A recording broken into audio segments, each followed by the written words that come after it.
Manchester United menginformasikan bahwa Lisandro Martinez mengalami cedera ACL, yang diperkirakan akan membuatnya absen hingga akhir musim. Martinez ditandu keluar lapangan saat melawan Palace. Hasil tes medis menunjukkan bahwa ia mengalami cedera ACL. Pukulan telak bagi Amorim. WHAT happen, Lisandro Martinez ditandu keluar lapangan pada pertandingan melawan Crystal Palace di Liga Primer, yang berakhir dengan kekalahan 2-0 untuk Setan Merah.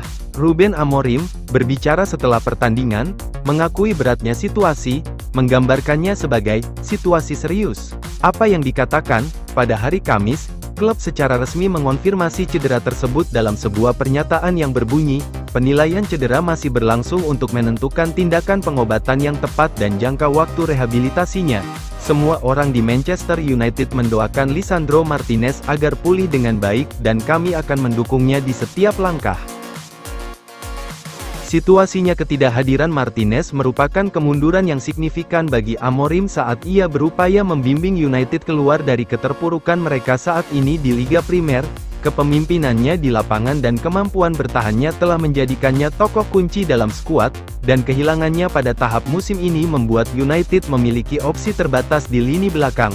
Selain kemunduran Martinez, United juga menghadapi kekhawatiran baru atas kebugaran Luke Shaw.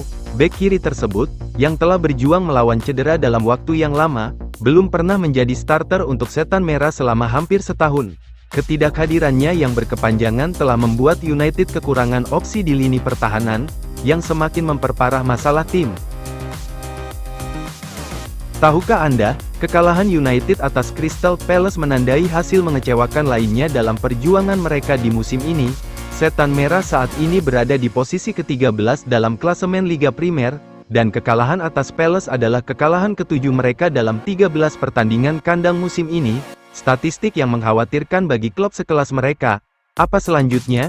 Dengan absennya Martinez dan kembalinya Shaw yang masih belum pasti, Amorim perlu merombak susunan pertahanannya. Bergabungnya Patrick Dorgu merupakan dorongan besar, dan manajer asal Portugal itu kemungkinan akan memberinya kesempatan bermain saat United menghadapi Leicester City di putaran keempat Piala FA, Sabtu, 8/2, dini hari WIB. Penjelasan, kenapa winger Manchester United Alejandro Garnacho batal ke Napoli? Transfer Alejandro Garnacho ke Napoli kolaps meski Partenopei telah menyodorkan tawaran penting ke winger Manchester United tersebut.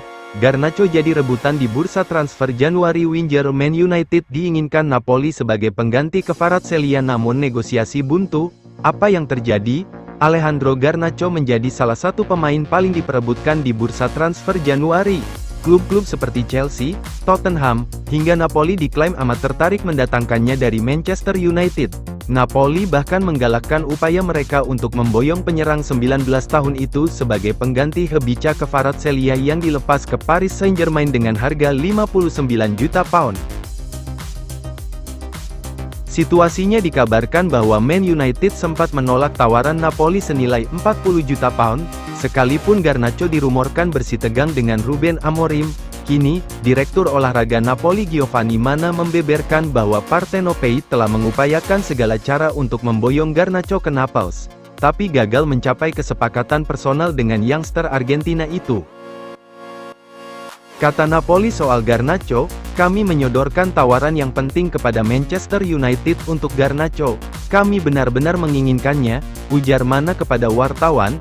Dilansir Daily Mail, kami gagal menyepakati syarat personal dengan Alejandro. Ia menuntut gaji yang signifikan untuk pergi di Januari. Tetapi kami harus menghormati pemain-pemain yang telah kami miliki. Tahukah Anda, ketegangan antara Amorim dan Garnacho dikabarkan memanas pada Desember tahun 2024, yakni ketika sang winger secara mengejutkan dicoret dari skuad menjelang derby penting kontra Manchester City. Namun Garnacho pada akhirnya berjuang untuk merebut kembali tempatnya dan kini menjadi salah satu nama reguler di lini depan The Red Devils. Ia bahkan bermain penuh ketika Man United dipecundangi Crystal Palace 2-0, Minggu, 2/2, di Premier League. Selanjutnya buat Garnacho dan Manchester United. Terlepas dari spekulasi transfernya, Garnacho masih merupakan sosok penting bagi Man United. Ia sudah tampil 36 kali bagi Setan Merah lintas kompetisi musim ini, dengan kontribusi 8 gol dan 6 assist. Tetapi, gol terakhirnya untuk Man United ia cetak pada November tahun lalu, saat mengalahkan Bodo Glimt 3-2 di Liga Eropa di Old Trafford. Man United akan menghadapi Leicester City di Piala FA, Sabtu, 8/2, dini hari WIB, dan Garnacho bakal berharap bisa mengakhiri puasa golnya pada partai tersebut. Manchester United memutuskan untuk tidak merekrut penyerang anyar di jendela transfer Januari meski kesulitan mencetak gol musim ini. Man Utd tidak merekrut penyerang baru sempat dikaitkan dengan Nkunku dan Tel tidak ingin melakukan pembelian panik. Apa yang terjadi? United memilih untuk tidak merekrut pemain lagi sampai bursa transfer Januari ditutup pukul 11 malam pada deadline day. Klub tersebut terutama berfokus pada penguatan pertahanan di bursa transfer musim dingin sebagaimana mereka mendatangkan bek kiri Patrick Dorgu dari Lecce seharga 25 juta pound, 31 juta dolar, 30 juta euro, ditambah 4 juta pound, 5 juta dolar, 4,8 juta euro, sebagai bonus potensial dan bek tengah berusia 18 tahun Aiden Heaven dari Arsenal dan sebagai gantinya mereka membayar biaya kompensasi. Penjelasan Manchester United mengonfirmasi bahwa mereka senang dengan bisnis yang telah mereka lakukan setelah mendatangkan bintang-bintang muda berbakat dan menghindari membayar biaya tinggi. Setan Merah tidak mau mengambil risiko mahal atau bersikap gegabah di bursa transfer Januari yang berarti mereka berada dalam posisi yang lebih kuat di bursa transfer musim panas mendatang. United juga bekerja dengan kendala keuangan karena batasan pasar dan tidak mau mengorbankan tujuan jangka panjang demi keuntungan jangka pendek. Tahukah Anda, raksasa Inggris itu sempat dikaitkan dengan kepindahan Christopher Nkunku dari Chelsea dan remaja Bayern Munich Mathys Tel pada Januari. Namun, tidak ada satupun kepindahan itu yang terwujud. United sedang dalam pembicaraan dengan klub Bavaria itu mengenai transfer Tel pada minggu lalu tetapi negosiasi itu dilaporkan gagal setelah mendengar tuntutan Bayer sebesar 5 juta pound, 6 juta dolar, sebagai biaya pinjaman.